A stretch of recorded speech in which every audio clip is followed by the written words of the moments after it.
Hi friends, আমি মিতালি আবার হাজির হলাম একটা নতুন রান্না নিয়ে। একদম সিম্পল আর ইজি শাপলা আর চিংড়ি মাছ দিয়ে একটা রেসিপি করব। তার জন্য শাপলা কেটে ধুয়ে বেছে নিয়েছি চিংড়ি মাছ। শাপলাগুলোতে লবণ মাখিয়ে 10 মিনিট মতো রেখে দেবো, কারণ এই শাপলাতে না প্রচুর পরিমাণে জল থাকে, সেটা বার করে দিতে হবে। তাই জন্য এটা 10 মিনিট কিন্তু ঢেকে রেখে দেবো। এরপর 10 মিনিট পরে ফিরে এলাম। দেখুন বন্ধুরা, কিভাবে জল বার হচ্ছে থেকে। এইভাবে আমি চেপে চেপে শাপলাগুলোকে নিয়ে নেব। এরপর লবণ হলুদ মাখিয়ে চিংড়ি মাছগুলোকে ভেজে নেব। খুব কড়া করে ভাজবো না, অল্প ভেজে নেব।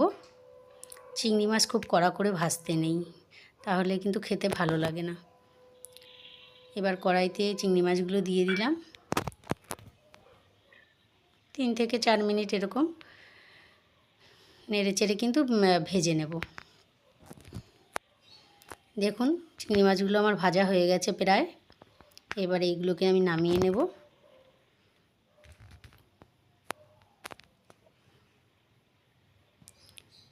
অলরেডি ভাজা হয়ে গেছে, এই যে নামিয়ে নিলাম। ওই তেলের ভেতরেই আরেকটু তেল আমি অ্যাড করে দেব। এবার এর ভেতরে দিয়ে দেব চেরা কাঁচা লঙ্কা। অনেকে এর মধ্যে কিন্তু রসুন দিতে পারেন, অনেক ভালো লাগে, কিন্তু আমি ঠিক পছন্দ করি না। এবার শাপলাগুলো দিয়ে দিলাম। শাপলাগুলো দিয়ে এর ভিতরে দিয়ে দেব লবণ, যেহেতু আগে লবণ দেওয়া আছে সেই হিসাবেই দিতে হবে। দিয়ে দেব হলুদ গুঁড়ো, দিয়ে এটাকে আবার ভালো করে মিশিয়ে নিতে হবে। তারপরেই কিন্তু একটু নেড়ে নিয়েই চিংড়িগুলো দিয়ে দেব। আর এই শাপলাটা হতে কিন্তু একদমই টাইম লাগে না। এটা একটা খুব ইজি রেসিপি, কিন্তু খেতে কিন্তু দুর্দান্ত লাগে। যারা শাপলা পছন্দ করেন তাদের খুবই ভালো লাগে। আমাদের কিন্তু হয়ে গেছে শাপলাটা।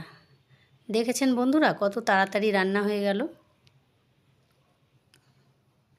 না মশলা, না বেশি তেল, কিন্তু খেতে কিন্তু দুর্দান্ত। এভাবে ট্রাই করে দেখবে,